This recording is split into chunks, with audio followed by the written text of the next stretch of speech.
வணக்கம். நான் உங்கள் Varun Srivardhan. Welcome to my channel Dhanadhanam 5.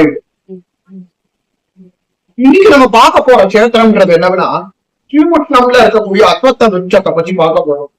Srimushnam அப்படிங்கிற ஊர் எங்க இருக்குன்னா, பொதுவாகவே கடலூர்ல இருந்து விருதாச்சலம் போறவை நெய்வேலி கிட்ட அங்கிருந்து எல்லா ஊர்ல இருந்து கடலூர் மாவட்டம் விருதாச்சலம் மட்டும் ஸ்ரீமுஷ்ணம்ங்கிற ஊர்ல இருக்குங்க.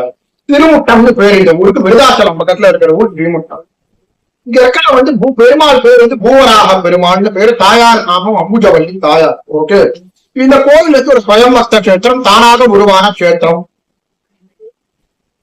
அதாவது இந்த இடத்துல பிரம்மா துதி பண்றாரு, வாணி தேவி. பிரம்மா பூஜை பண்றாரு, வாணி தேவி தன்னுடைய மனைவியான வாணிங்கிற சரஸ்வதி இந்த இடத்துல துதி பாடுகிறார்னு சொல்லப்படுகிறது.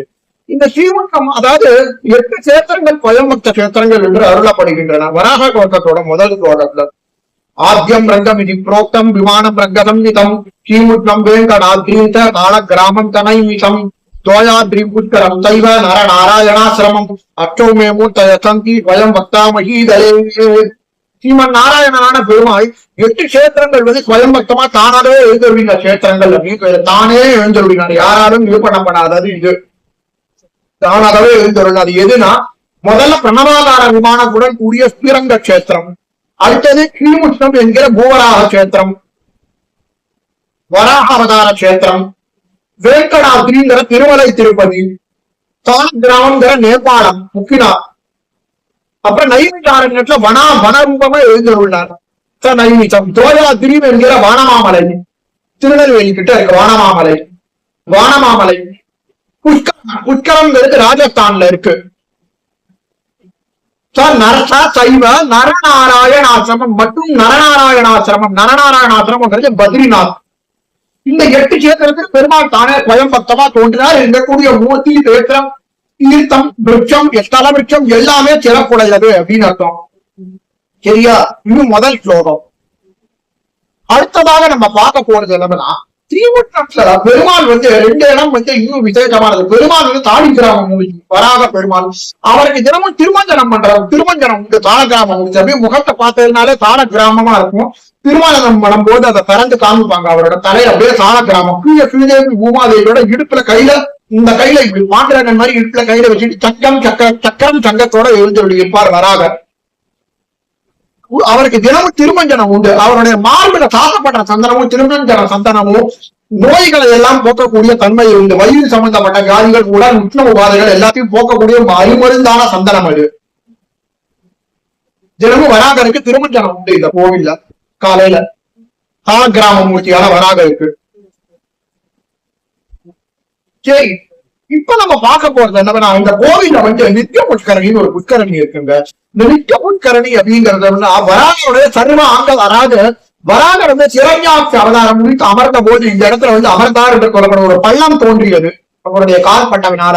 அந்த பள்ளம் தோன்றிய இடத்துல என்ன ஆச்சுன்னா, அவருடைய உடம்பிலிருந்து முழுக்க வேர்வை சிந்தியது. அந்த வேர்வை சிந்திய இடமே நித்திய புஷ்கரணி என்று அழைக்கப்படுகிறது. இந்த இடத்துல மொத்தம் 10 தீர்த்தங்கள், 20 தீர்த்தங்கள் வாசம் பெறுகின்றன என்று கொள்கிறார். அதாவது புனிதமான நதிகளான கங்கா, யமுனா, சரஸ்வதி, கோதாவரி, காடு போன்ற புஷ்கரணிகள் எல்லாம் இங்கே வாசப்படுகின்றன. இடத்துல மொத்தம் 10 கட்டங்கள் இருக்கு.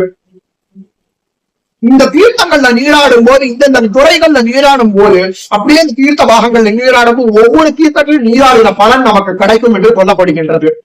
அதாவது இந்த இடத்துல சீப்பு நித்திய புஷ்கரணியும் ஏன் பேருனா, இங்க வராகரும் பூமாதேவி தவிர எப்பொழுதும் வாசனம் செய்வதனால இந்த இடத்துல நித்திய புஷ்கரணியும் பேரு. சர்வாங்கத்து வராகருடைய சர்வ அங்கத்தோட குழப்படையவனால முழுக்க சிறப்புடைய புஷ்கரணி இது. இந்த புஷ்கரணியோட நதிக்கரையில உட்காந்து வராக கவசம் பாராயணம் பண்றது, கீதைய பாராயணம் பண்றது மற்றும் அன்னதானம் செய்வது போன்றவை எல்லாம், இங்க நீராடுதல் போன்றவை எல்லாம் செய்வது முக்தியை அளிக்க வல்லது ஒரு மனிதனுக்கு. இப்ப அஸ்வத்த விருட்ச பிரதட்சணத்துக்கு போவோம். அதுதான் மிகுந்த பலன்களை கொடுக்கக்கூடியது நமக்கு. நித்திய புஷ்கரணிக்கும் நல்ல பலன்களை கொடுக்கும் நமக்கு. அஸ்வத்த விருட்சம் அப்படின்றது அரச மரம் என்று பேர். பொதுவாகவே அரசம் என்று சொல்ல போனால் விருட்சங்களின் ராஜம் என்று அழைக்கப்படுது. ஆதி விருட்சம் என்றே பெயர் இருக்கு. கிருஷ்ணர் பகவத்கீதையில மரங்களில் நான் அரச மரம், விருட்சங்களில் ராஜா நான் அரசராஜன் அப்படிங்கிறார். ராஜா அரச மரம்ங்கிறது ஆதிராஜன், விருட்சராஜா அப்படின்னு பேரு. அஸ்வத்தாம் சர்வ விருட்சானாம் அப்படிங்கிறார் பகவான் பகவத்கீதையில. விருட்சங்கள்ல நான் அரச மரமாய் இருக்கின்றேன் அப்படின்றார்.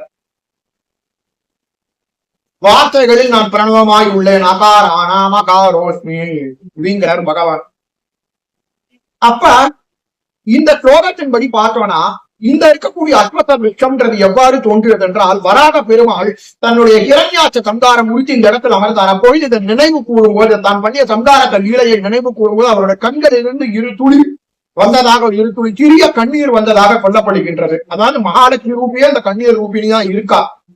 அது இந்த இடத்துல ஒண்ணு அஸ்வத்த விருட்சமாகவும் இன்னொன்னு துளசி விருட்சமாகவும் உழைத்ததாக சொல்லப்படுகின்றது. அதனால இது ஆதிராஜன் என்று அழைக்கப்படுகின்றது. இந்த கஷேத்திரத்துல வராகருடைய கண்ணீர் குடியிலிருந்து உண்டான அஸ்வத்த விருட்சம் என்று சொல்லப்படுகின்றது.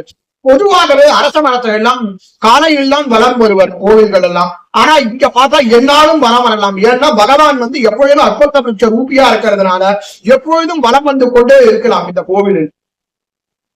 அதை சுற்றி வலம் வருவதற்கோசரம் பிரகாரம் அமைக்கப்பட்டுள்ளது இந்த கோவிலில் விசாலமாக மேடையுடன். இந்த அஸ்வத்த விருட்ச கோவில்ல பாத்தீங்கன்னா எப்படின்னா, எந்தெந்த நாட்கள்ல என்னென்ன செஞ்சா என்னென்ன பலன்கள் அப்படின்னா, அதாவது தினமுமே இந்த அஸ்வத்த விருட்ச கோவில்ல எந்நேரமும் வரம் வரலாம் அப்படிங்கறதுனால தினமுமே செஞ்சா 100 ஆண்டு ஆயுஷ்ன்றது கிடைக்கும். மனிதனுக்கு 100 ஆண்டு வாழலாம் சௌக்கியமா வளமாக, 100 ஆண்டு ஆயுஷோட ஆயுள் ஆரோக்கியத்தோட. அடுத்தது சரி எல்லா நாளும் முடியாவிட்டியும் கூட ஞாயிற்றுக்கிழமை இந்த மரத்துக்கு அடியில் உட்காந்து மிருத்யுஞ்சய ஹோமம் ஜபம் செய்து பண்ணால் 100 ஆண்டு வாழும் யோகம் ஏற்படும், மனிதனுக்கு ஆயுள் யோகம் கிடைக்கும். அது மட்டும் இல்லாமல் தொடர்ந்து 1 மாச காலம் இந்த அஸ்வத்த மரத்தை தொடர்ந்து பூஜை செஞ்சா சத்துருக்கள் நாசம் அடைவார்கள். மற்றும் சனிக்கிழமை மற்றும் திங்கட்கிழமைகளில் இந்த மரத்தை சுற்றி வெள்ள அல்ல அஸ்வமரத்தின் ஒரு வெள்ள நூல் இருக்கு. அந்த நூல் கடையில கேட்டா கிடைக்கும். அந்த வெள்ளை நூலை சுற்றி வைப்பட்டால் குழந்தை பாக்கியம் இல்லாதவர்களுக்கு குழந்தை பாக்கியம் கிடைக்கும். மற்றும் குருவார மதிக்கு அன்னதானம் செய்தால் இந்த இடத்தில் நாடாளும் ராஜயோகம் கிடைக்கும். அது மட்டும் இல்லாமல் அதாவது இந்த அஸ்வத்த மரத்துக்கு அடியில தான் வராக பெருமாள் தேவர்களுக்கு வேதத்தை போதித்தார் என்று வேத அத்தியனம் செய்வித்தார் என்று சொல்லப்படுகின்றது. ஆக இந்த மரத்து அடியில ஓடி புருஷ சுத்தம் சொல்வதனால் சதுர்வித புருஷார்த்தங்களை ஒரு மனிதன் அடையலாம். தர்ம அர்த்த காம மோட்சம் என்னும் 4 அறம் பொருள் இன்பம் ஈடேறும் 4 சதுர்வித புருஷார்த்தங்களை அடையலாம். அது மட்டும் இல்லாமல் யார் இந்த இடத்தில் உட்கார்ந்து வராக கவசத்தை பாராயணம் செய்கிறார்களோ அவர்களுக்கு கிரக பீடைகள் மற்றும் வேற என்னது பூத பிரேத பைசாசங்கள் எல்லாம் ஏற்படும் வியாதிகள், சயரோகம் மற்றும் ரத்த அழுத்தம் போன்ற வியாதிகள் அதெல்லாம் நீங்கிவிடும். அது மட்டும் இல்லாமல் யார் 100 முறை பாராயணம் செய்கின்றார்களோ அவர்களுக்கு ஏந்ததெல்லாம் கிடைக்கும். மற்றும் இறுதியாக எல்லா யோக செல்வங்களும் அவர்களுக்கு சேரும். குருவாரம் அன்னதானம் செய்தால் ராஜயோகம் செய்த பலன், அதாவது என்னது நாளாளும் ராஜயோகம் உண்டாகும் அவர்களுக்கு. இந்த அஸ்வத்த மரத்தடியில் எது தானம் செய்தாலும் விசேஷமே இந்த கோவில். அதாவது இதற்கு ஒரு ஸ்லோகமும் சொல்லப்படுகிறது.